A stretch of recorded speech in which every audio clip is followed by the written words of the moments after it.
आज मैं आप लोगों को एक बड़ी प्रॉब्लम का एक छोटा सा सॉल्यूशन सजेस्ट करने आया हूँ। कल की ही बात है, विकास दुबे जो कि एक हिस्ट्री शीटर था, मारा गया।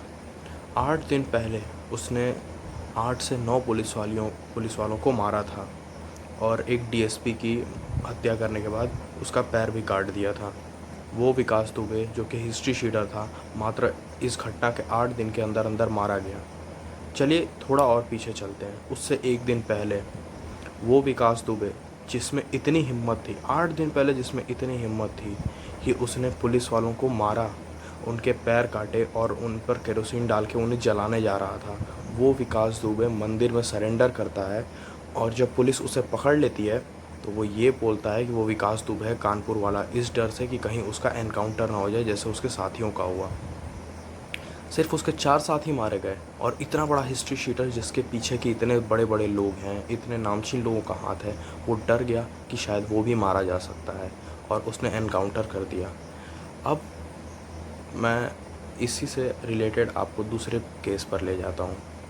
हर साल हमारे देश में रेप के केसेस मतलब एक्सपेक्टेशन से ऊपर आते हैं और ये आंकड़े हर साल कम नहीं होते, हर साल बढ़ते जाते हैं। तो क्या इसका सॉल्यूशन ये नहीं हो सकता कि अगर हम 2 या 4 रेपिस्ट को रोड पर इसी तरह दौड़ा कर उनका एनकाउंटर कर दें तो बाकियों में डर बैठ जाएगा। जब ये इतना बड़ा नामचीन गुंडा जिसके ऊपर 50 मर्डर केसेस का चार्ज है, उस बंदे ने सरेंडर कर दिया इस डर से कि वो मारा जाएगा, सिर्फ उसके 4 साथी मारे गए थे इसके बाद। तो क्या ये रेपिस्ट जो कि ये इतने बड़े कोई नामचीन गुंडे नहीं होते हैं, ये आम इंसानों में ही रहते हैं, तो क्या इनमें ये दहशत नहीं बैठ सकती है कि अगर हमने ऐसा कुछ किया तो हम भी मारे जाएंगे? तो क्या इसका एक सॉल्यूशन ये नहीं हो सकता है कि आप रेपिस्ट के ऊपर केस चलाओ 8 साल 10 साल 12 साल और उसके बाद उसे फांसी दो? इससे अच्छा है कि एक ऐसा कानून बनाओ कि जो ऐसा काम करेगा उसे रोड पर ही ठोक दिया जाएगा, उसे उसी के घर में जाकर गोली मार दो। तो ये रेप के केसेस कितने कम हो जाएंगे उसका आपको अंदाज़ा भी नहीं है।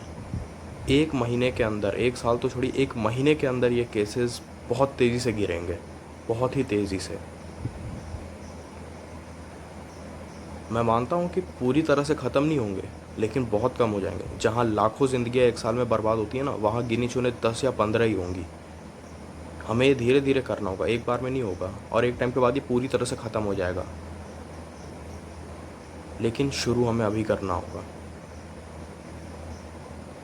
अगर हमने आज कुछ नहीं किया ना, तो शायद जब हम करने का सोचें तब तक करने को कुछ बचे ना, बचाने को कुछ बचे ही ना।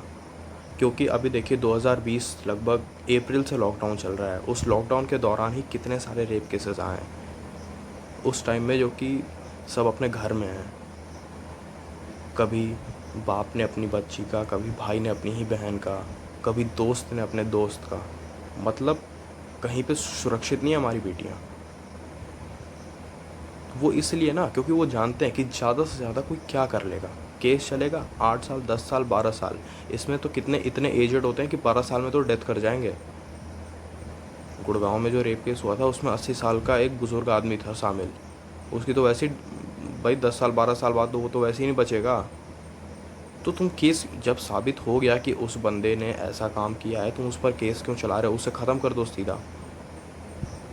हो सकता है मैं गलत भी हूँ, लेकिन मेरे हिसाब से ये सबसे बेहतरीन ऑप्शन है कि आप जिस तरह विकास दुबे के दोस्तों का, इनके साथियों का एनकाउंटर किया गया और लास्ट में विकास दुबे को मार दिया गया, ठीक उसी तरह रेपिस्टों को भी रोड पर ही एनकाउंटर कर दिया जाए। इन पर केस चलाकर समय बर्बाद मत करिए, देश का राशन बर्बाद मत करिए इन्हें पाल कर, क्योंकि हमारे देश का कानून इंसानों के लिए है, लेकिन जो इस तरह के काम करते हैं वो तो इंसानों की कैटेगरी में आते नहीं ना।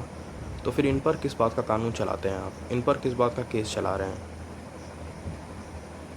अगर ये इंसान होते तो समझ में भी आता है इन पर केस चलाने का मतलब, लेकिन ये तो जानवरों से भी बदतर है ना। हुँ? इन्होंने तो कुत्तों को नहीं छोड़ा, बकरी को नहीं छोड़ा, ये तो वो लोग हो गए अब। तो इन पर केस चला के अपना समय बर्बाद ना करें, सीधा एनकाउंटर करने का ऑर्डर दें। मैं ये वीडियो इसलिए बना रहा हूँ क्योंकि सोशल मीडिया में बहुत पावर होती है। अगर बात सही हो तो 1 से 21 होने में वक्त नहीं लगता है। आप ऐसे जाके किसी को अपनी बात समझाओ तो उसमें आपको वक्त लगेगा, पर सोशल मीडिया पे अगर आपको अच्छी लगती है, आप उसे कम्युनिटी में शेयर करते हो, तो एक शेयर में वो वीडियो हज़ारों तक पहुंच जाता है और उससे इन्फ्लुएंस होके लोग अपने एक्शन करते हैं। मैं चाहता हूं कि हम पब्लिक मिलकर सरकार पे दबाव बनाएं कि ऐसा कानून बने कि जो कोई भी ऐसा काम करता है उसे सीधा मार दिया जाए, उसका एनकाउंटर कर दिया जाए, उस पर केस न चलाया जाए, टाइम न बर्बाद किया जाए, ताकि ऐसे लोगों के दिमाग में डर बैठे और ये केसेस कम ना हो, ख़त्म हो जाए। अगर आप लोगों को लगता है कि मेरी बात में कुछ भी दम है या ऐसा करने से कुछ भी भला हो सकता है हमारी देश की बेटियों का, तो प्लीज़ इस वीडियो को शेयर करिए। मैं हर बार आपसे नहीं कहता हूँ, पर इस बार कह रहा हूँ कि इस वीडियो को प्लीज़ शेयर करिए, जितना ज़्यादा हो सके शेयर करिए। सरकार पर दबाव बनाइए कि ऐसा कानून बनाइए, या आप पुलिस को छूट दीजिए कि वो ऐसा काम करे, वो एनकाउंटर करे इन लोगों का। तब जाकर हमारा न्याय पर भरोसा बनेगा और तब जाके हमारी बहू बेटियां सुरक्षित होंगी। 3 साल की बच्ची, 4 साल की बच्ची अपने घर से निकलने से डरती है इस बात से, क्योंकि उसे डर है कि कहीं उसके साथ कोई कुछ कर ना दे। 4 साल की बच्ची क्या समझदारी है उसे दुनियादारी की, लेकिन उसके बावजूद उसके दिमाग में डर है। उसके घर वालों ने उसे ये बात बताया है कि नहीं बेटा, अनजान आदमी से कुछ लेना नहीं, कुछ खाना नहीं, वो तुम्हारे साथ गलत कर सकता है। क्यों भाई? बचपन है उसका, वो अपना बचपन एंजॉय करे, या सारा बचपन इस डर में गुजार दे कि कोई उसे छेड़ देगा या उसके साथ कुछ गलत कर देगा। प्लीज़ इस चीज़ को बदलिए, और ये हम ही बदल सकते हैं। अगर थोड़ा भी आपको मेरी बात सही लगती है तो प्लीज़ इसे शेयर करिए। Thank you.